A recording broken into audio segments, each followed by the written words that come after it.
다니엘 1장 1절 보면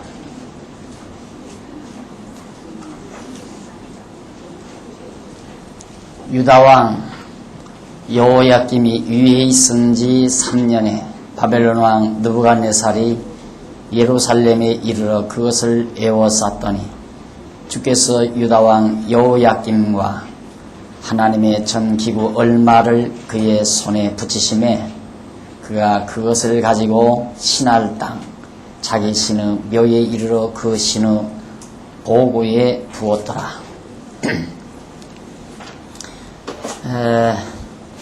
2절까지 봉독했는데요. 잠시 우리 다니엘 선지서 들어가기 전에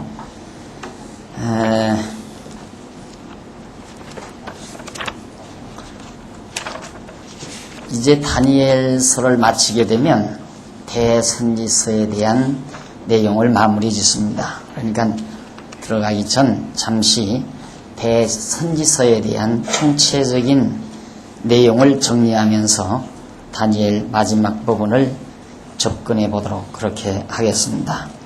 이제 여러분들 가지고 계시는 교재 14페이지 목차를 한번 보시면 좋겠습니다. 14페이지 목차 제일 아래에서 두 번째 줄 제3편 예언을 통한 언약의 내용이 나옵니다. 이사야에서 말라기까지 내용으로 표시가 되어 있죠. 다시 말해서 선지자들의 예언을 통해서 메시아 보낼 것을 언약하신다는 뜻이거든요. 선지자를 통하여 메시아 보내실 것을. 그런데 이사야에서 다니엘서까지는 대선지자 예언으로 언약하는 내용입니다. 이사야, 에레미야, 에스겔, 다니엘 이 네 개의 대선지자들의 예언을 통해서 장차 메시아 그리스도를 보내주겠다 하는 언약의 말씀이라는 뜻입니다. 15페이지 제일 상단에 보시면 제1절 때리시고 싸매심을 예언하는 내용이죠.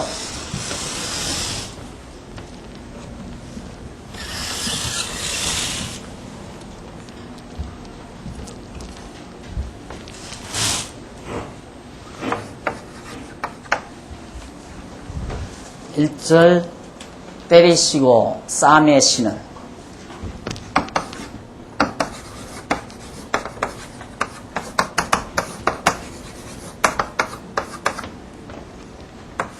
그 다음 2절이 이게 이사야입니다.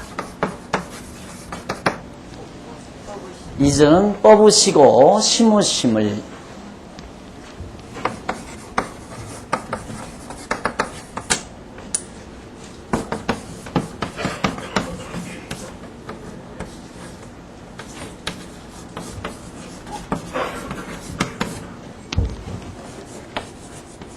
삼절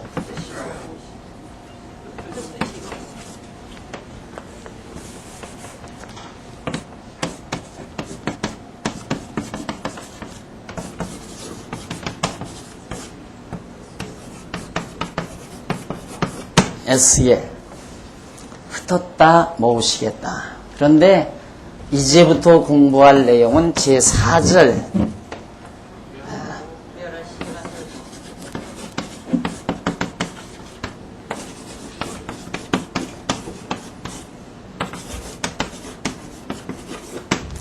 멸하시고 세우심을 예언하는 내용입니다. 멸하시고 세우심을 예언. 그러니까 이사야 선지자를 통해서는 내가 때리고 싸매겠다. 그리고 에레미야를 통해서는 뽑고 심겠다. 그리고 에스겔을 통해서는 흩트고 다시 모아주겠다.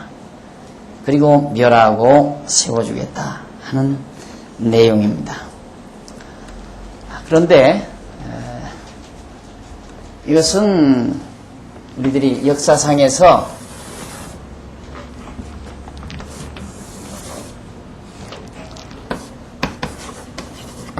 다윗 솔로몬,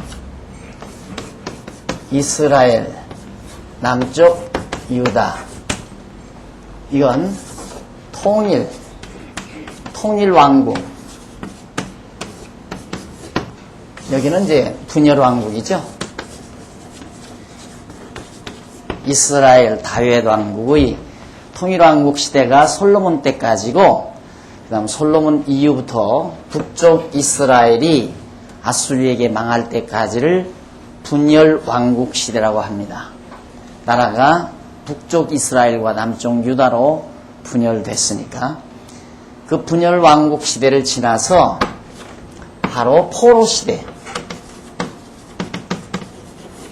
이 포로 시대, 남쪽 유다의 포로 시대.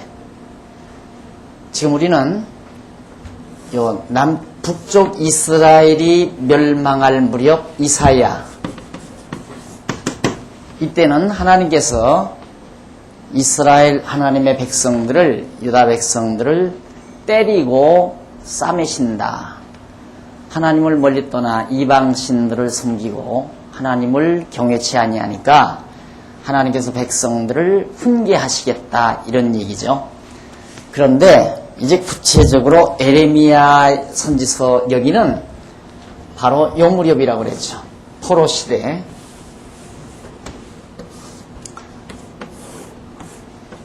예레미야, 그 다음 에스겔, 그 다음 다니엘이거든요. 이게 이제 에레미야, 에스겔, 다니엘이 남쪽 유다가 가장 역사상, 물론 애굽에서의 생활 말고요, 애굽에서의 생활 말고 왕국을 이룬 다음 그 뒤에 그들의 역사 과정에서 가장 치욕적인 역사, 바벨론 포로, 여기서 70년 동안 바벨론에 가서 포로 생활했던 때니까 가장 치욕적인 역사죠. 이런 역사를 하나님께서 섭리하시면서 그 역사 섭리에 대한 올바른 이해를 이스라엘 백성들로 하여금, 남쪽 유다와 예루살렘 백성들로 하여금 정확하게 깨닫게 하기 위해서, 우리가 살아가는 동안 시행착오를 하는 이유 중에 하나가 내가 당하고 있는 현실에 대한 해석이죠.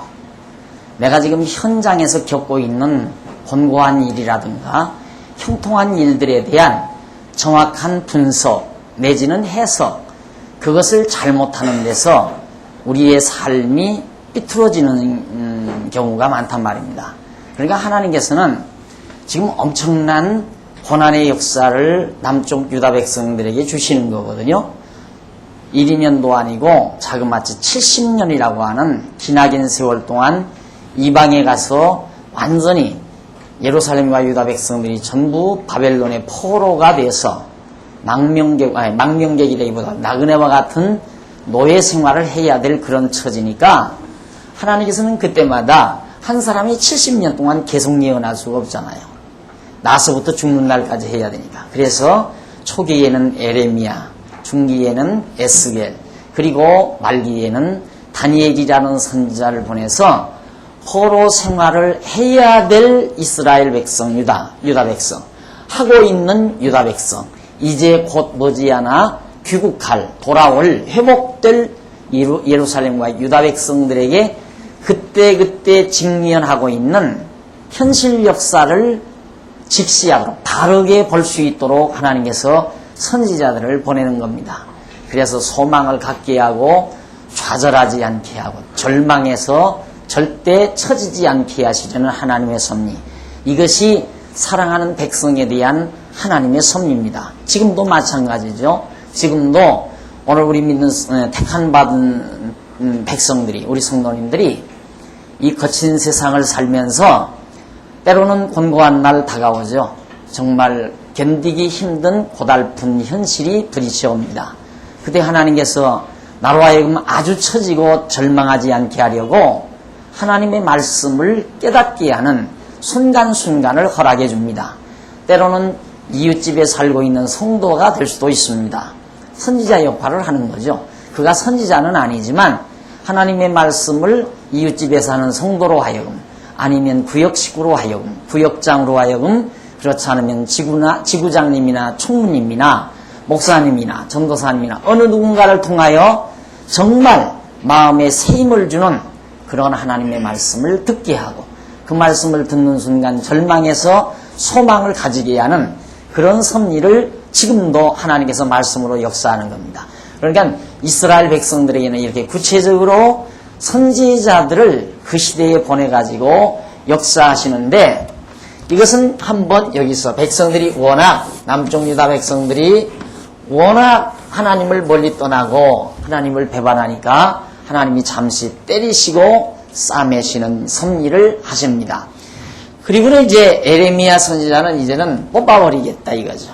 그러니까 백성들을 이방으로 옮겨놔버리겠다. 너희들 예루살렘 땅에 살 자격이 없다. 그러면 백성들을 옮겨가 버리면 나라가 점점 망하는 거예요. 나라 망하는 거죠. 백성들이 없는데 나라가 무슨 필요가 있어요? 백성들이 뽑았다가 다시 심겠다 하면서 백성들을 바벨론에 포로 갔다가 돌아오게 하겠다. 그런 얘기고, 흩으시고 모으시겠다. 왜 흩어지는가? 흩트는 방법은 간단해요. 이스라엘 남쪽 유다 백성들의 그들이 모이는 것은 어디를 중심으로 모이냐면 성전을 중심으로 모이거든요. 그러니까 예루살렘의 성전이기 때문에 그 성전을 중심으로 유다 백성들, 예루살렘 백성들, 그들은 1년 3차례씩 성전에 모이게 되지 않습니까? 그래서 성전에 자기들을 다스리는 하나님 여호와가 계시고 그 성전 때문에 그들은 지휘하게 되는데, 바로 바벨론 사람들이 와서 성전을 헐어버려요. 성전을 헐어서 백성들을 다 흩어버리겠다. 만방에다 여기저기다 흩어버리겠다. 그런 다음 여기서는 나라 다 멸한다. 그런 얘기죠. 그러니까 결국은 하나님께서 모으시는 방법은 어떻게 모십니까? 자, 이스라엘 백성들을 바벨론에서 돌아오게 만들어요. 돌아와서 백성들이 예루살렘에 거처하게 만들어요. 그 다음 성전을 지어서 모아주셔요. 성전이 지어지니까 백성들이 쫙 모아져요. 그 다음 나라를 세우신다는 약속이에요. 그러니까 뽑고 흩트고 멸하지만은 하나님께서는 백성들을 다시 옮겨오겠고, 그 다음 성전을 지어서 백성들을 다시 모아주겠고, 그 다음 나라를 다시 세워주겠다. 이것이 지금 다니엘서에 나오는 얘기거든요. 그러니까 하나님께서는 일찍이 다윗 왕, 유다지파 다윗을 통하여 나라를 이루어줬잖아요. 이스라엘 국가를 이루어줬는데, 이것은 아브라함과 이삭과 야곱에게 언약하신 약속대로, 언약대로 세워준 거란 말입니다. 그런데 그 나라가 영원할 거라고 했거든요. 다윗 왕위가 영원하다. 그의 7위자의 지팡이가 그에게서 떠나지 않는다. 언제까지? 실로가 오시기까지. 예수 그리스도 실로가 오시기까지 이 다윗 왕가의 왕위가 계속된다는 뜻입니다. 계속된다. 그런데 그 계속되는 것은 하나님께서 이미 아브라함에게 일찍이 다윗 이전 한 1000년 전, 다윗으로부터 한 1000년 전에 아브라함에게 언약하지 않았어요. 내가 네 자손을 하여금 큰 민족 이루어 다스리게 해주마. 그리고는 이제 야곱을 통해서 유다지파에서 왕이 나올 걸 약속했는데 그대로 다윗이 와서 나라를 이루었단 말입니다. 이게 이제 아브라함의 언약이, 아브라함과 이삭과 야곱에게 하신 언약이 그대로 이루어진 거죠. 이루어진 그 나라가 세워졌는데 결국 그 나라가 부패하니까 나라가 반동강이로 완전히 남북으로 갈라져 버려요. 갈라져서 북쪽 이스라엘은 완전히 망해버리고 다만 남아있는 것은 유다지파, 왕위가 계승돼야 될 유다지파하고 베냐민 반지파만 겨우 살아남게 됩니다. 그 유다지파가 살아 움직이게 됩니다. 그게 유다 국가예요. 그게 유대인이라는 얘기입니다. 지금 유대인들 그러죠. 그 유다지파라는 뜻입니다. 그런데 정말로 그 유다지파가 살아남아서 지속이 되려면 여기서 포로로 잡혀가고 그대로 나라가 망해버리면 안 되잖아요. 나라가 그대로 여기서 망한 다음 저기서 멸하시고 나라를 멸하시고 다니엘서 지금 멸하시고 어떻게 하는가? 다시 나라를 세우겠다. 멸한 다음에 다시 나라를 세워줘야 다윗 왕위가 언약대로 이어지잖아요. 이어져야 언제까지? 실로가 오시기까지. 장차 예수 그리스도가 오시기까지 다윗의 왕위가 이어져야 된단 말입니다. 그러니까 하나님께서는 당신의 계획이 있잖아요. 여호와 하나님이 작정하신 뜻이 있어요. 그 작정하신 뜻이란 다윗의 자손으로 예수, 실로인 메시아가 올 것을 이미 다 작정해 놓고 계세요. 그러니까 다윗 왕위가 망해서는 안 되죠. 그런데 백성들이 만약에 바벨론의 포로로 잡혀가가지고 야, 우리는 이제 절망이다. 나라고 국가고 다 이제는 우리는 소망이 없다. 이렇게 해서 절망해버리면 어떻게 해요? 안 그래요? 완전히 절망하고 낙담해버리면 안 되니까 하나님께서 다니엘을 선지자로 세워가지고 하나님의 계획을 장차 내가 이렇게 하겠다라고 하는 계획을 백성들에게 예언적으로 알려주는 거예요. 그 계획이란 나라 망했지, 유다 나라 망했지, 다윗 왕가가 망하지 않았느냐. 그러나 내가 반드시 그 나라를 세워준다. 내가 나라를 일으키는 능력도 있고 나라를 멸하는 능력도 내게 다 있느니라. 그걸 보여주는 것이 다니엘 선지서예요. 이제 가셔도 돼요. 다니엘 공부하라. 다 끝났어요. 네. 그렇게 쉬워요. 그러니까 정말 이렇게 역사를 섭리해 가시는 하나님이 진짜 우리가 믿어져야 돼요. 그게 딱 믿어져야 공부한 보람이 있죠. 하하. 모든 만사가 다 하나님의 계획이 있어서 섭리해 가신다는 것. 나라가 망하고 흥하는 것도 하나님의 주권적인 능력의 손에 달려있다는 게 그게 확실히 믿어져야 된단 말입니다. 이런 게 믿어져 버리면 오늘 우리들이 이 따위에 살면서도 설령 어렵고 고달픈 순간순간이 다가와도 절망하지를 않죠. 절망하지를 않아요. 그래서 가장 전 그렇게 늘 젊은 사람들에게 얘기합니다. 아이들을 얼마나 외형적으로, 자녀들을 얼마나 외형적으로 그가 사회적인 명성, 명망, 지위 이런 데 자리를 잡도록 길러가느냐도 물론 중요한 거죠. 그것도 좋은 거지만 그거보다 더 중요한 것이 있습니다. 절망할 줄 모르는 자녀로 기르는 것. 그것은 정말 세상이 감당하지 못하는 사람입니다. 이 믿음의 사람은 세상이 감당 못한다고 그랬거든요. 히브리서 기자가. 그러니까 가장 자녀를 강하고 튼튼하게 기르는 방법은 어떠한 경우에라도 절망할 줄 모르는 자녀로 기르는 것. 그것은 바로 하나님의 말씀밖에는 없어요. 이런 하나님의 말씀을 듣고 자꾸 배우다가 보면 절망을 하지를 않죠. 우리 성도님들의 생활도 마찬가지예요. 하나님의 말씀을 듣고 살아가는 거하고 안 듣고 살아가는 거하고는 아주 하늘과 땅 차이로 달라요. 하나님의 말씀을 듣고 힘을 얻고 살면 소망을 가지잖아요. 나는 절망하지 않는다. 내가 지금 이렇게 권고해도 하나님은 미래에, 장래에 나를 더 좋게 하시리는 분명한 계획하에서 나를 지금 이 아픔을 주고 있다는 그런 확신을 가지고 있으니까 아픔 중에도 소망을 잃지 않습니다. 소망이 타오르는 사람은 절대로 좌절하지 않고요. 좌절하지 아니하니까 몸에 지장도 없어요.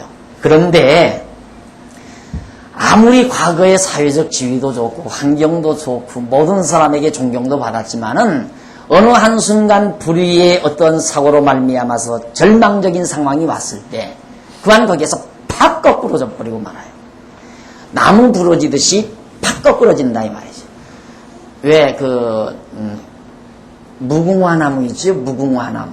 얼마나 질긴지 그건 아무리 이렇게 막 360도로 휘어도요 부러지지를 않는 나무예요. 360도로 휘어도 부러지지를 않아요. 무궁화나무라는 것이. 그런데 이 보기에 강한 것 같아도 한 번 부러뜨리면 작신 부러지는 나무 있잖아요. 그러니까 하나님을 믿고 경외하는 사람은 무궁화나무처럼 아무리 절망적인 상황이 와도 부러지지 않는다. 그러나 보기에 강한 것 같아도 그만 절망적인 상황이 올 때 그걸 이기지 못하고 팍 거꾸러져 버려가지고 절망하고 좌절하고 소망이 없으니까 그 뒤로 당장 얼마 안 있다가 얼굴이 새까매지기 시작해요. 벌써 얼굴이 새까맣게 잿빛이 난다는 얘기는 속이 벌써 다 끝났다는 얘기예요. 그래서 정말 어떠한 경우도 좌절하고 절망하지 않는다는 것은 가장 강하게 기르는 것이다. 하나님을 알게 기르는 것, 하나님 여호와를 아는 지식을 가지고 자라게 하는 것은 그만큼 위대하게 기르는 일이라고 나는 늘 그것을 강조하고 있습니다. 자, 이래서 하나님께서 이처럼 한번 분명히 역사 초기부터 아브라함 때부터 영원전부터죠. 더 나아가서는 영원전에 이렇게 섭리하실 것을 하나님이 다 작정해 놓으시고 작정대로 진행해 가시면서 지금 이러한 획기적인 역사의 소용돌이를 남쪽 유다 백성에게 주셨지만은 하나님의 계획은 반드시 다시 백성들도 다시 옮겨다 놓고 헐어진 성전도 다시 지어서 백성들을 모아주시고 또 무너진 멸해버리신 나라가 망한 유다 왕국을 다시 세워주실 계획이 있단 말입니다. 그걸 일일이 밝혀주는 거예요. 내가 너희들 이제 곧 바벨론 사람들이 와서 다 너희들을 끌어가지만은 내가 다시 옮겨다 놓겠다. 백성 옮겨다 놓겠다 이거예요. 성전 헐어서 너희들이 다 흩어지지만은 그러나 성전 다시 세워서 너희 다시 모아주겠다. 그리고 왕국도 유다 왕이 없어졌지만 왕의 자리가 비어있지만 내가 유다 지파에서 다시 왕을 일으켜 왕국을 세워주겠다. 유다 왕국을 세워주겠다. 그 약속을 마지막 대선지자인 다니엘을 통해서 하나님께서 약속해 주시려고 다니엘 선지자를 보냈다. 이것이 다니엘 선지의 주요한 내용의 중심입니다. 그러니까 그동안 여러분들이 혹시 성경 공부하면서 다니엘서에 대한 성경 공부를 다른 곳에서 뭐 한 때, 두 때, 세 때가 뭐 어쩌고 저쩌고 뭐 무슨 뭐가 어떻고 저떻고 그리고 하는 이런 모든 기존의 상식, 기존의 그런 내용들은 일단 머리를 싹 비우시는 게 좋겠어요. 그런 잡태기가 껴있으면 다니엘서가 말하고자 하는 기본 내용이 비집고 들어갈 데가 없어요. 내가 배운 거하고 틀리네. 이러는 순간 벌써 우리 것은 벌써 토막 잘라지고 마는 거예요. 그래서 내가 처음부터 여러분 다니엘서에 관심이 많을 것 같아서 하나님께서 다니엘서를 보내서 예언하시고자 하는 중심 메시지가 뭐냐? 바로 무너진 다윗 왕국을 다시 세워주겠다. 그 내용이 다니엘서의 중심 메시지다. 맞잖아요. 백성 다시 옮겨오겠다. 그리고 무너진 성전 다시 지어서 백성 모아주겠다. 하나로 모으도록 해주겠다. 다 흩어졌던 너희들을. 그리고 나라 멸망한 다윗 왕가를 다시 세워주겠다. 그래서 완전한 회복을 해주실 것을 하나님께서 그러니까 여기는 백성, 성전, 왕국 회복해준다. 이 내용이라 말입니다.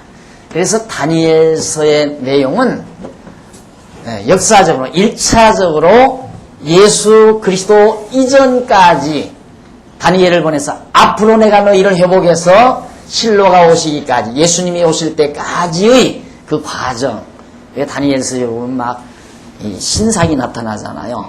그래서 신상이 나타나니 머리는 황금, 가슴은 은, 그 다음 배와 넙떡다리는 동, 그 다음 다리와 발목은 철, 그리고 발들은 흙과 철로 막 얼버무려져서 만들어진 그런 큰 신상이 보이죠.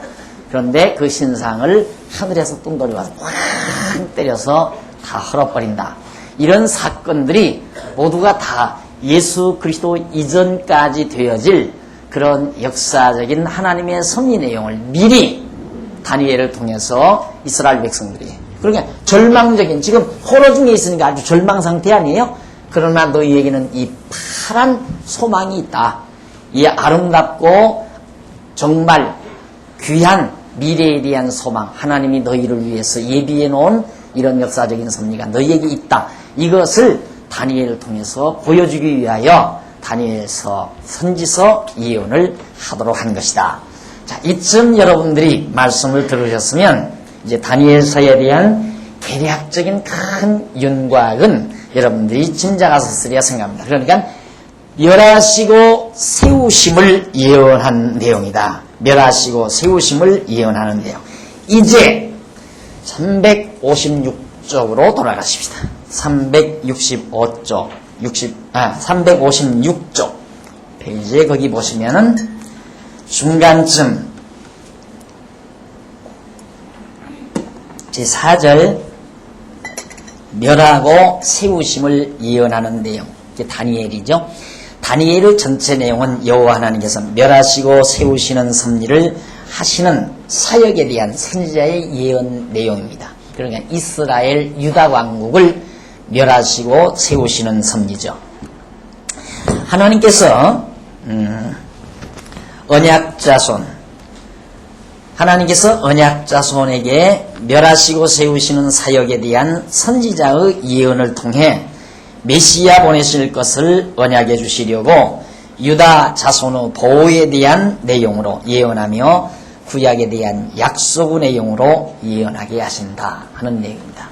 결국 멸하시고 세우심에 대한 예언은 역사적으로 일단 회복을 해서 바벨론 포로에서 돌아와 가지고 왕국이 이루어집니다. 나라 왕이 세워져요. 유다 왕국이. 그걸 얘기해요. 그걸로 일단 역사가 이루어지는데 저런 역사적 사건을 통해서 하나님께서 말씀하는 거거든요. 이런 역사. 그러니까 무너지고 멸해버린 유다 왕국을 하나님께서 다시 회복해서 세워주는 역사적인 섭리로 하나님께서 약속하신다. 뭘 약속? 장차 만왕의 왕이신 예수 그리스도를 통하여 세우실 그리스도 왕국, 즉 교회죠. 하나님의 나라, 주님의 나라, 교회를 세워주실 것에 대한 하나의 약속이라 말입니다. 교회가 처음 파괴된 것은, 무너진 것은 언제 무너졌는가? 에덴 동산의 교회가 무너진 거예요. 에덴 동산에서 하나님께서 바로 아담 신랑 삼고 하와를 신부 삼아서 신랑과 신부가 사는 에덴 동산은 초기의 교회였습니다. 최초의 교회. 그 교회가 날로 번창하고 생육하고 번창해서 온 땅에 가득하도록 번창해서 그 교회가 왕성하지를 못하고 아담 타락으로 하여금 그 교회는 무너져 버렸습니다. 그 무너진 교회가 신랑 되신 예수 그리스도가 오셔서 신부인 성도들과 함께 지어갈 그리스도의 왕국, 에덴 왕국처럼 그리스도의 나라, 이 나라가 다시 회복될 것에 대한 하나의 약속이었다.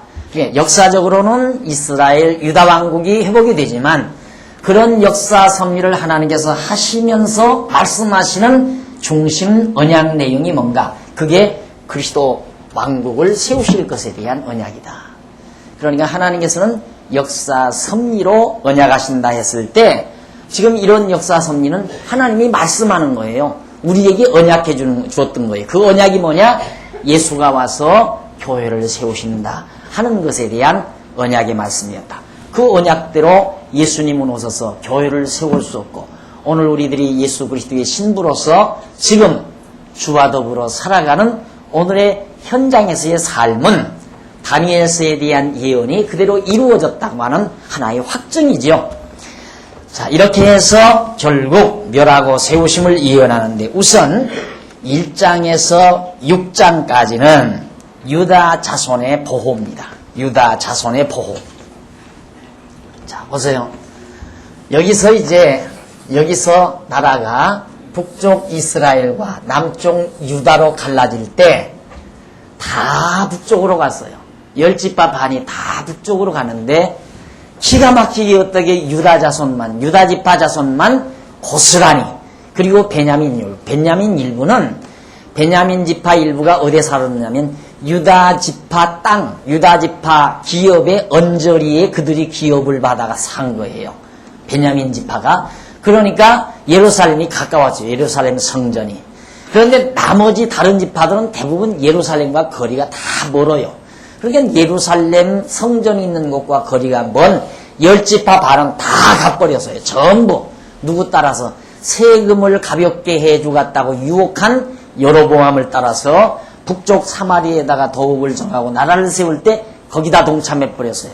그런데 예루살렘 성전을 지니고 있는 유다지파와 그 언저리에 살고 있는 베냐민 반지파가 여기 남쪽 유다에 남아서 그 지파가 유지되고 그 계속 다윗의 아들 솔로몬의 아들 르호보암의 아들 그 아들이 계속해서 그 아들이 왕을 해요. 다윗의 아들들이 여기까지 온 거예요. 여기까지 왔는데 이제 다니엘서 1장 1절에 있는 말씀대로 유다 왕 여호야김이 위에 있은 지 3년에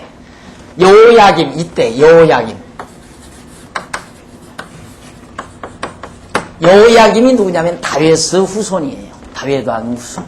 유다 지파 사람이죠. 그 여호야김이 왕위에 오른 지 3년 되던 해에 바벨론 르부갓네살이 예루살렘에 쳐들어와서 예루살렘을 포위해버리고 간 거예요. 함락당한 거죠, 예루살렘이. 그때 여호야김도 사로잡혀가죠. 그러면 이 여호야김이 망해버리면, 여호야김이 죽고 왕가가 끊겨버리면 다시 나라를 회복시킬 수가 없잖아요. 그래서 하나님께서는 다니엘 1장에서 6장까지 내용에서 하나님은 유다 자손을 철저히 보호하시는 섭리를 어떻게 하시는가, 그 모습을 우리에게 보여주는 거예요. 그러니까 이제부터 공부하시면서는 정말 다윗의 자손이 여기서 끊겨버리면 이스라엘 나라도 유다 나라도 다시 회복이 안 되고, 다윗 자손이 끊겨서 유다 나라가 회복 안 되는 그것도 문제지만은 다윗의 자손으로 오셔서 내 죄를 용서해 주실 예수 그리스도가 올 수가 없다. 만약에 끊겨버리면. 그러니까 유다 자손을 하나님께서 보호하시는 섭리라고 하는 것은 우리에게 엄청난 복음으로 다가오는 거죠. 우리에게 기쁜 소식으로, 즐거운 소식으로. 왜? 그 유다 자손이 보호돼야, 그래야 그 자손을 통해서 예수 그리스도가 오시게 돼 있고, 예수 그리스도가 와야만이 여러분과 내 죄가 깨끗이 정리되고 하나님의 백성으로 구원 얻을 수 있는 영원한 나라의 기업을 소망 삼고 살 수 있는 이 행복이 우리에게 보장되기 때문입니다. 그러니까 지금 공부하는 유다 자손을 하나님이 보호한다는 이 섭리는 우리와 엄청난 관계를, 아주 근본적인 관계를 지니고 있는 내용이에요. 그러니까 이런 걸 모르고 성경을 보면 잠이 올죠. 아이고, 내 자식이나 보호해준다면 모르지만 저것들 보호했는지 왜 지금은 안 보호해줄까. 그러니까 눈이 슬금슬금 감기고 두 서너절 보다가 콜콜 잠들어버리고, 그 의미를 모르니까. 의미를 알면 막 눈방울이 초롱초롱해지죠. 와, 정말 이제 끊기면 어떡하나. 유다 자손이 다 망해버리면 어떡하나. 왕손이, 유다 자손 중에도 특별히 왕손을 하나님이 보호해요. 그 왕손이 다 끊겨버리면 다윗의 자손으로 오셔야 될 예수 그리스도가 올 수가 없잖아요. 그래서 하나님이 유다 자손 중에 왕손을 보호하시는 섭리가 1장에서 6장까지 나온다. 그럼 어떻게 보호하시는가? 참 신비롭죠. 357페이지 위에서 세 번째 줄 한쪽 가로 1번에 보면 유다 자손을 하나님이 굉장히 높이셔요. 아주 높이신단 말입니다. 1장에서 3장까지는 여호와 하나님께서 유다 자손을 높이시는 섭리에 대한 선지자의 예언 내용이 거기 나옵니다. 하나님께서 선지자로 언약 자손에게 유다 자손을 높이시는 섭리를 예언하게 하시려고 유다 자손이 바벨론 왕궁의 등용이 되게 합니다. 아니, 적국에서 잡아온 인간을 왕궁에서 일할 수 있게 한다는 게 가능한 얘기예요. 바벨론 제국, 그 당시 바비로니아는 엄청난 이 지상에서 가장 최대의 문명권을, 문화를 누리고 최대의 강국으로서, 강한 제국으로서 완전히 정말 모든 부와 영화를 다 몸에 지니고 살아가는 제국인데, 그런 제국의 제왕의 궁전 속에서 포로로 잡혀간 왕손이 포로로 잡혀간 유다 자손이 거기서 등용되어 당당하게 하나의 관리로서 살아간다는 게 그게 가능한 얘기예요. 그게 누가 하느냐? 하나님이 하시는 일이에요. 그게 마치 창세기에 보면 하나님께서 요셉 팔려가죠. 애굽으로 팔려가요. 애굽으로 팔려가서 남의 집 종살이 하죠. 종살이에서 억울하게 누명을 쓰고 감옥에 들어가요. 이미 다 절망적이죠. 고향에서 고국에서 부모 곁을 떠나서 형제들에게 미움받아 팔려서 남의 나라에 와서 어떤 집에 무슨 종살이를 했고 종살이도 제대로 정말 편하게 못하고 누명을 쓰고 감옥까지 갔으니까 인생 끝난 거 아니에요? 그렇게 가장 절망적인 상황까지 요셉을 떨고 들여디지만 하나님께서 하루아침에 요셉을 애굽의 총리로 등용시키시는 하나님께서는 그런 극적인 역사를 잘 하세요. 왜? 그래야 우리 인간들이 깨달으니까. 극적으로 하나님이 역사를 하지 아니하면 이쯤 되면 조금 어려움 오겠다. 예측했다가 어려움도 오고 이쯤 있으면 좀 괜찮겠다 하면 또 괜찮아지고 그러면 절대 하나님이 하신 일을 몰라요. 세상 다 그럴 수도 있는 거지. 뭔 일이 되다 안 되다 할 수 있고 안 되다가 될 수도 있는 일이지. 그 사람이 살아가면서 이거 조금 어려워지겠는데 진짜 어려워진다. 어려워지다가 또 이제 좀 괜찮아지겠다. 좀 괜찮아지고 그러면 누가 하나님이 하신다고 알겠습니까? 하나님께서 하시는 일은 그렇게 안 해요. 벼락같이 극적으로 내가 세상에 이런 일이 있을 수 있을까 할 정도로 아주 하나님께서 하루아침에 낮출 때는 팍 낮춰버리고 하나님께서 높이실 때 하루아침에 높이시고 그래야 하나님이 하시는 줄을 알게 되기 때문에 이 요셉을 그렇게 했단 말입니다. 그런데 여기 유다 자손들도 하나님께서 그렇게 섭리를 해요. 하루아침에 바벨론에 와서 확 다 잡아가 버려요.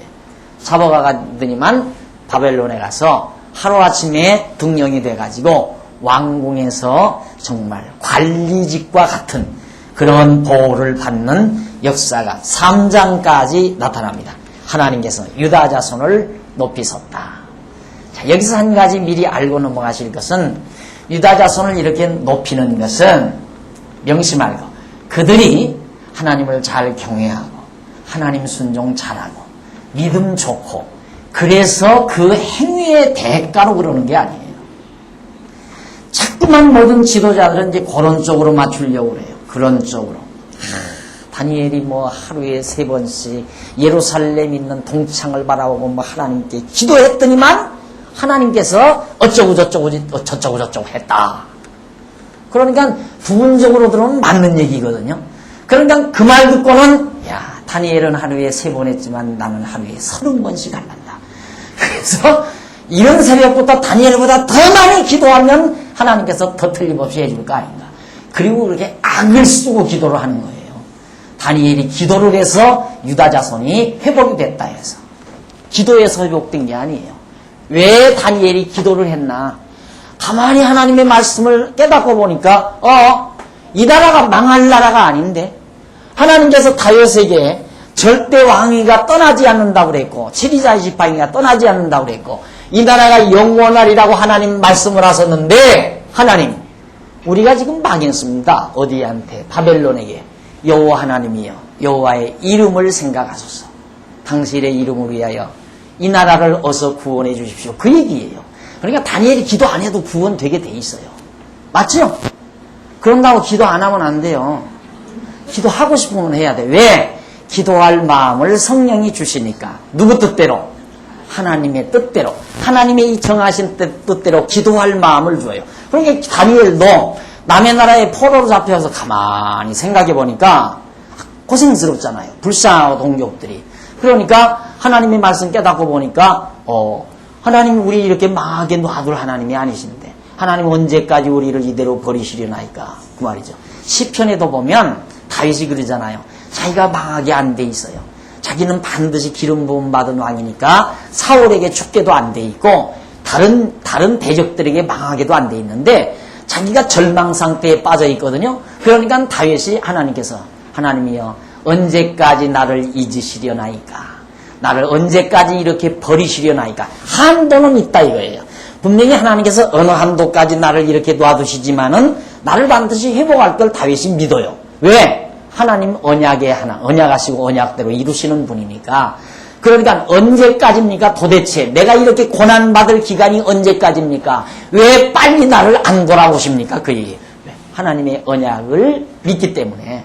그러니까 다윗 나중에 회복돼서 당당하게 40년 동안 나라 통치하잖아요. 그게 하나님의 그 정하신 뜻을 깨닫고 그 뜻에 의해서 하나님 앞에 기도한 거예요. 기도했기 때문에 그렇게 이루어진 것이 아니라 하나님의 뜻이 그렇기 때문에 그대로 해달라고 기도해서 이루어진 것이다. 이게 기도해서 이루어진 거 아니에요. 하나님이 그렇게 정해 놓으신 뜻이기 때문에 이루어진 거고, 기도는 뜻이기 때문에 구하는 것뿐이고, 구하면 이루고 안 구하면 안 이루어지는 게 아니에요. 안 구해도 반드시 이루어지게 돼 있어요.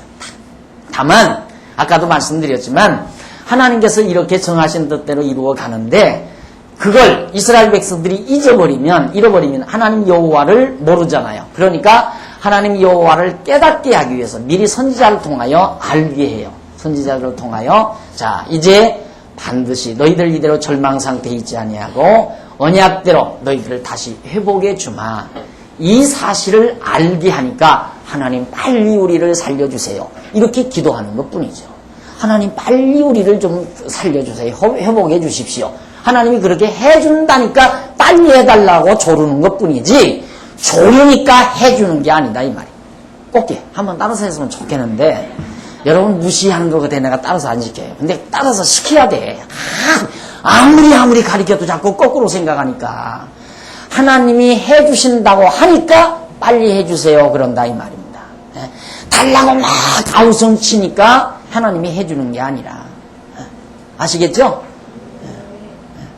꼭 잊어버리지 말고요. 그러니까 우리의 기도는 소망 중에 확신을 가지고 하는 것이지 이루어줄라나 안 이루어줄라나 아이고 기도했더니만 내가 조금 정성이 부족했는가 보다. 하루 새벽기도 빼먹었더니만 그거 다 하나님이 삭제하는가 보다. 지난달 어려워서 11조 조금 덜 냈더니만 또 그것도 하나님이 다 삭제하는가 보다. 이런 식으로 자꾸 생각하면서 기도를 하니 애간장이 안 녹아져요. 애간장이 탁탁 녹아지는 거죠. 하면 할수록. 그런 하나님 아니신데. 자, 이래서 하나님께서 이제 유다 자손을 높이는 것이 그들이 잘하고 그들이 하나님 잘 공경하고 하나님 여호와 섬기면 무엇 때문에 망하게 해요? 유다 나라가. 완전히 우상 섬기고 못된 짓 하고 이방 나라 신 섬기고 여호와 하나님 다 잊어버리니까 그래서 왕창 망하게 한 거거든요. 망하게 한 다음 선지자들을 통해서 깨닫게 한 것뿐이에요. 내가 이렇게 했다. 너희들이 날 떠나서 우상 섬기고 그러니까 내가 이렇게 했지만 앞으로 70년 후에는 반드시 내가 회복해 주마. 그거 일러준 거예요. 그러니까 그때야 깨닫고 하나님 빨리 우리 좀 시발불쌍히 여기서 우리 좀 이 포로에서 이 학대 속에서 우리 벗어나게 해달라고 기도하는 거죠. 자, 그러니까 결국 유다 자손이 잘한 것에 대한 상급을 주시려고 유다 자손을 높인 것이 아니라 유다 자손을 높은 자리에 앉게 해준 것은 하나님의 정하신 뜻을 이루기 위하여 유다 자손을 보호하기 위한 데 목적이 있다. 이 말 중요한 얘기예요. 알았습니까? 하나님께서 나를 망하지 않게 하고 건강하게 하고 나로 하여금 아주 처참한 데 처하지 않게 보호해주는 이유가 뭔가? 잘 먹고 희낙낙대면서 호락호락 살으라고 그러는 게 아니다 이거예요. 하나님이 무슨 정하신 뜻이 있어요. 나를 통해서 하시고자 하시는 어떤 섭리가 있다 이 말입니다. 그 뜻을 이루려고 하는 것이다 이 말이죠. 그러니까 유다 자손 높여주니까 나 잘났다 하고 오만방자하게 살면 안 되죠. 우리도 마찬가지예요. 하나님이 우리를 건강하게 정말 절망 가운데 빠지지 않게 보호하시고 지켜주신 이유가 뭔가? 하나님의 정하신 뜻을 이루기 위하여 우리를 보호해 주시는 것이다. 이렇게 아시면 틀림이 없습니다. 인간은 곧잘 그렇게 생각하잖아요. 자기를 잘 놓으면 그래도 내가 지난날 하나님 앞에 충성했더니만 잘 먹고 잘 살라고 이렇게 나한테 축복해 줬구나. 이렇게 속단할 가능성이 인간은 충분히 있습니다. 안 그래요? 그거 아니에요. 하나님이 우리를 보호하실 때는 우리 언약 자손이니까 우리들을 통해서 하나님 어떤 뜻을 이루고자 하시는 하나님의 섭리가 있어요. 그걸 이루기 위해서 하는 거니까 그걸 지혜롭게 알아야죠. 그건 간단하잖아요. 유다 자손 왜 높였는가? 유다 자손 살려놔야 그 유다 자손으로 하여금 나라도 이루고 거기에서 왕손은 왕위에 올려 앉아서 하나님이 정하신 언약을 이루어주고, 언약은 왜 이루어지는가? 예수 보낼 것 깨닫게 하려고. 예수는 왜 보내주는가? 언약대로 예수 보내서 하나님의 그리스도의 왕국을, 그리스도의 나라를 이루심으로 언약대로 이루시는 여호와 하나님을 알게 하려고. 왜 알게 하려는가? 그분 경외하며 섬기게 하시려고. 그거예요. 그러니까 결국 하나님 여호와 알게 하려는 거예요. 그래서 알면 경외하고 섬기게 되는 거니까요. 궁극적인 목적은 모두가 우리를 하나님이 보호하시는 이유, 하나님 여호와 더 깊이 깨닫고 알게 하려는 것이 하나님의 섭니다. 나를 높여놓고 나를 인기 있게 만들고 모든 사람으로부터 존경받게 만들면, 아, 나는 축복받아서 이렇게 산다. 어리석고 미련한 자의 생각이죠. 왜 하나님이 나를 이렇게 좋은 환경에 주셨는가? 왜 모든 사람으로부터 관심받고 사랑받고 모든 사람으로부터 존경받으면서 이렇게 살게 하셨는가? 이유는 궁극적으로는 하나님의 정하신 뜻을 이루어 하나님 여호와를 깨닫게 하려는데 궁극적인 목적이 있다. 자, 그러면 1장에 보면 1장 1절 1장은 바벨론 왕궁의 등용이 됩니다. 누가? 유다 자손이 바벨론 왕궁의 등용이 되는 내용이 1장에 나와요. 1절로 7절까지 보면 다니엘과 세 친구가 바벨론으로 잡혀가 양육을 받는 내용이 나오죠. 아까 제가 아마 2절까지 봉독해드렸나요? 거기 한번, 이건 이제 지나간 과거 역사 내용이에요. 유다왕 여호야김이 위에 있었는지 아까 말씀드린 대로 3년에 바벨론 왕 느부갓네살이 예루살렘에 와서 예루살렘에 이르러 그것을 예루살렘을 포위해버려서 에워쌌는데, 주께서 유다왕 여호야김과 하나님의 전기구 얼마를 그의 손에 붙이심에 그가 그것을 가지고 신할 땅 자기 신의 묘에 이르러 그 신의 보고에 두었더라. 하나님이 결국에는 도둑질하라고 다 조종 다 한 거예요. 이게 도둑놈 아니에요. 이 느부갓네살, 이 바벨론 왕 느부갓네살이 하나님의 성전 창고, 그 안에는 솔로몬이 막 금으로 만든 오빌에서 실어온 엄청난 금으로 만들어온 방패 같은 것, 금그릇, 금접시, 또 솔로몬이 자기 왕궁에서 쓰는 그릇은 은그릇도 안 썼어요. 은으로도 그릇을 안 만들었었어요. 전부 금으로 만들었었는데 그런 모든 보화들이 창고에 가득 했었단 말입니다. 그걸 하나님이 다 느부갓네살에게, 바벨론 왕 느부갓네살에게 전부 얼마를 그의 손에 붙여줬어요. 가져가라고 붙여놓고는 나중에 이놈아 너 왜 내 창고 들쳐가서 도둑질해 갔느냐고 두들겨 패고. 그게 하나님이 하시는 일이에요. 거기에 그 근거에 빨간 줄 쳐놔요. 하나님이 붙이심에, 그의 손에 붙이심에. 그러니까 남의 나라에 와서 도둑질해 가라고 강도놈에게 지금 다 맡긴 거거든요, 하나님이. 그래 놓고는 나중에는 붙들어다가 너 이놈아 왜 남의 나라에 가서 도둑질해 왔느냐고 완전히 바벨론을 망하게 하시는 하나님의 섭니다. 그냥 하나님 하시는 일 누구도 못 막아요. 누구도. 당신이 도둑놈 만들어 놓고 너 왜 인마 도둑질했어 하고 또 두들겨 패고, 도둑질 안 하면 도둑질 하라고 패고, 도둑질 하면 했다고 패고. 그것이 하나님 하시는 일이에요. 누가 막아요 그걸. 그러니까 택함 받지 않은 사람만 불쌍한 거야. 택함 받지 않은 놈은 그저 나쁜 짓 안 하면 나쁜 짓 안 한다고 두들겨 패고, 하면 했다고 패고. 그리고 택함 받은 백성은 나쁜 일 했어도 괜찮다고 보호해주고, 그리고 하나님께서 두둔해 주시고, 그것이 하나님의 하시는 섭리임을 알 수가 있습니다. 그래서 거기 그 다음 3절에 보면 왕이 환관장 아스부나스에게 명하여 이스라엘 자손 중에서 왕족과 귀족의 몇 사람 곧 흠이 없고 아름다우며 모든 재주를 통달하며 지식이 구비하며 학문에 익숙하여 왕궁에 모실 만한 소년을 데려오게 하였고, 그들에게 갈대아 사람 학문과 방언을 가르치게 하였고, 또 왕이 지정하여 자기의 진미와 자기의 마시는 포도주에서 그들의 날마다 쓸 것을 주어 3년을 기르게 하였으니 이는 그 후에 그들로 왕의 앞에 모셔서게 하려 함이었더라. 특채를 해갔어요. 특채를. 바벨론. 그러니까 예루살렘에 와서 느부갓네살이 와가지고 환관장 아스부나에게 명령을 했어요. 너 이스라엘 유다 백성 가운데 똑똑하고 눈반짝이고 제대로 눈 베긴 놈, 아주 제대로 되먹은 놈 있으면 그 몇 놈 좀 데려와라. 그래가지고 데려다가 3년 동안 특수교육을 시켜요. 바벨론에서. 왜? 왕 앞에서 이제 왕궁 안에서 일을 시키려고, 직무하게 하려고. 그러니까 가장 머리 좋은 사람들을 불러다가 이제 거기서 3년 동안 기르게 하고, 먹을 것, 왕이 먹는 것, 왕이 마시는 것, 진미 다 마시고, 그렇게 해서 날마다 쓸 것을 줘요. 3년 동안 기르게 했는데, 그 이유는 그 위에 그들로 왕 앞에 모셔서 자기 앞에 모셔서게 하려고. 왕이 똑똑한 건 사람을 잘 써야 되잖아요. 자기 주변 사람을 잘 써야 왕이 실수도 안 하는 거 아니겠습니까? 그러니까 느부갓네살이 똑똑하긴 했죠. 똑똑한 머리 가진 사람들에다가 잘 길러가지고 자기 주변에 둬야 되겠다.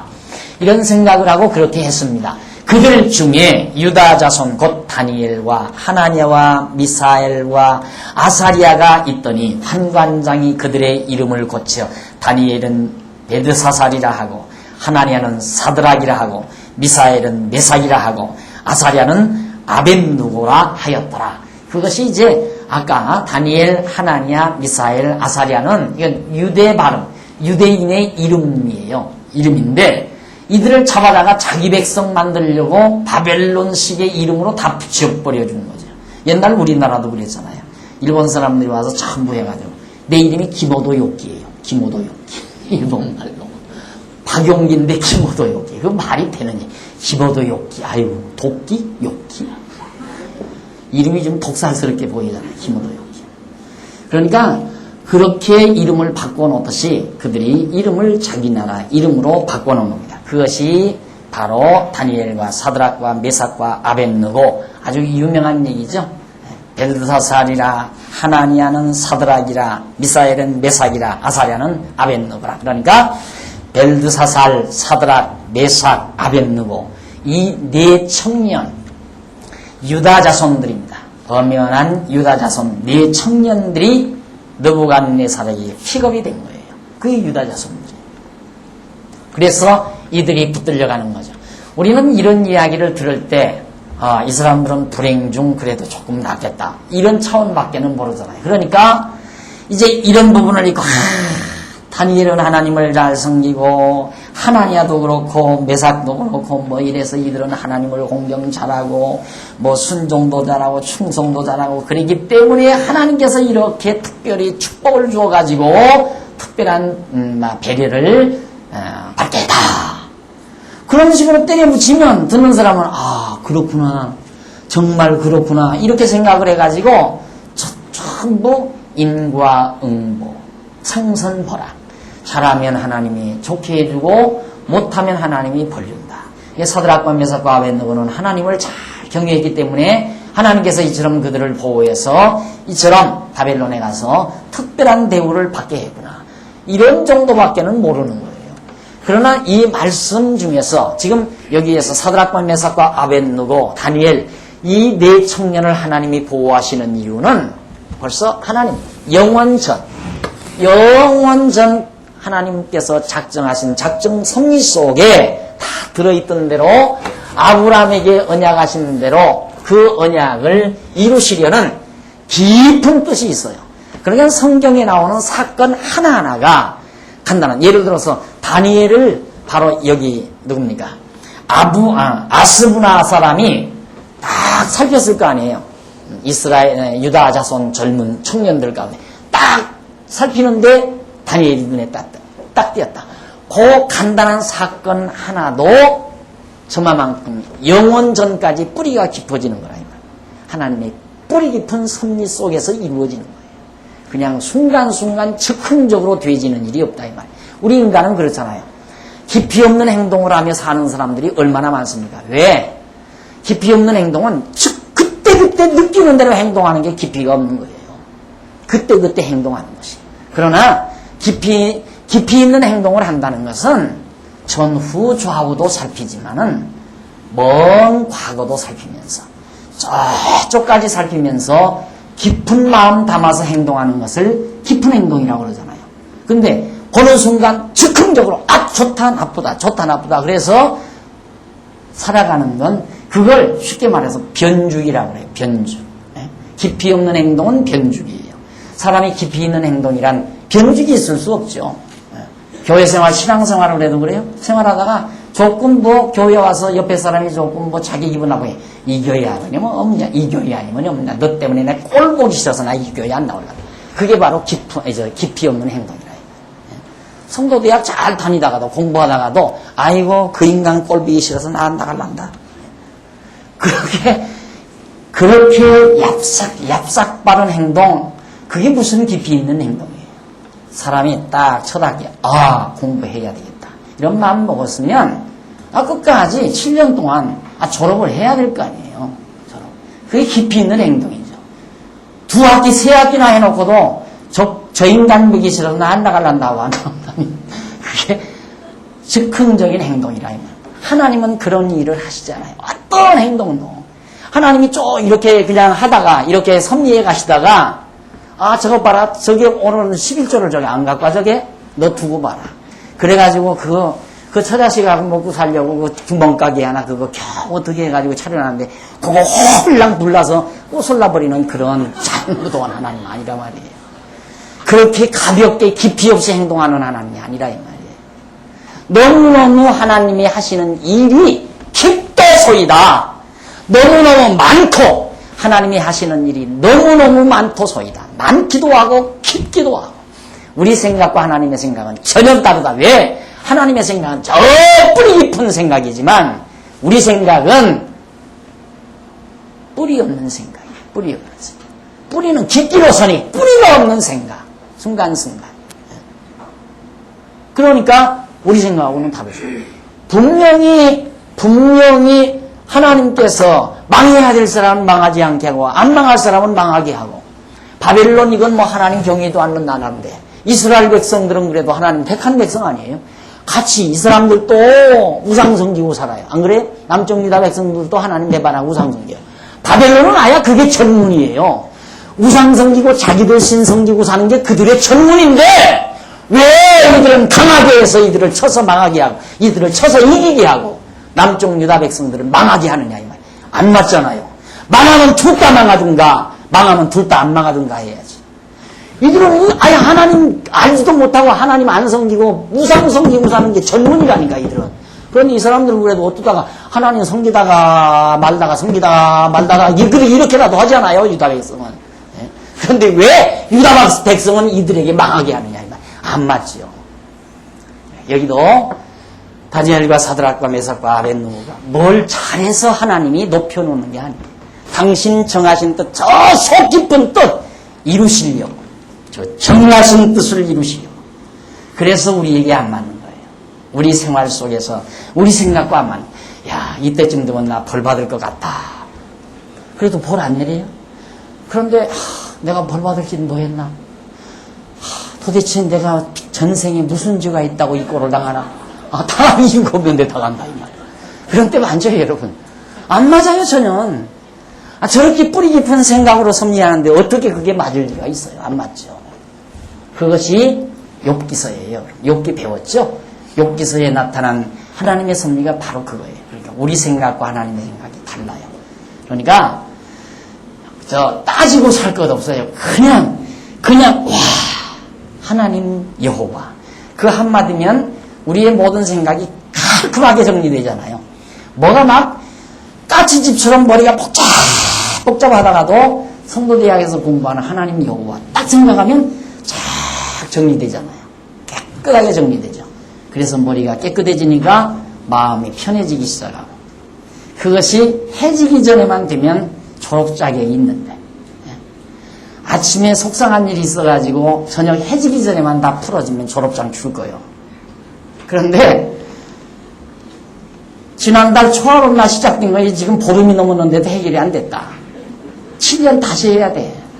7년 다시. 뭐하러 그렇게 살아요? 하나님이 여호와 알았으면 해지기 전에는 다 정리하셔야지. 왜 해지기 전에 정리해야 되는가? 해지기 전에 정리 안 하면 저녁에 잠자리에 누워서 더 흐트러놔, 이게. 예. 그나마도 대낮에 햇빛 아래서 조금 어떻게 정리해 보려고 노력했던 건 맞아. 잠자리에 누우면 다 이게 복잡해지는 거라. 그 다음 그 이튿날 더 복잡해지는 걸 하루 동안 어떻게 정리할 거예요? 그러니까 사흘도 가고 열흘도 가고 때로는 한 달도 가고 그래 이제 병원 실려가고